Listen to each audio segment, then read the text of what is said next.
Wise news, খবরের সত্যাসত্য 24 ঘন্টা।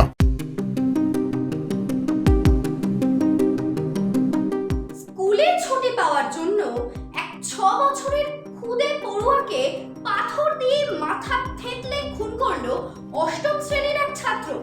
এই ঘটনায় হতবাক স্কুলের প্রধান শিক্ষক থেকে শুরু করে সকলে।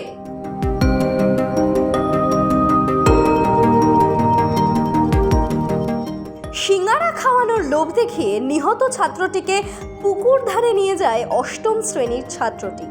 তারপরেই পেছন দিক থেকে আঘাত করে কানের পাশে, সাথে সাথে সংজ্ঞা হারায় ওই খুদে ছাত্র। তারপরেই তাকে ধাক্কা মেরে ফেলে দেওয়া হয় পুকুরের পাশেই। জানা যায় তারপরে স্কুলে ফিরে ক্লাসও করে 8ম শ্রেণীর ওই ছাত্র। ছুটির পর পুকুর পাড়ে নিহত ছাত্রকে দেখতে পায় অন্যান্য ছাত্রেরা। সাথে সাথে হাসপাতালে নিয়ে যাওয়া হয় তাকে। হাসপাতালে জানানো হয় ছাত্রটির মৃত্যু ঘটেছে। ঘটনাটি ঘটেছে পুরুলিয়ার একটি আবাসিক স্কুলে।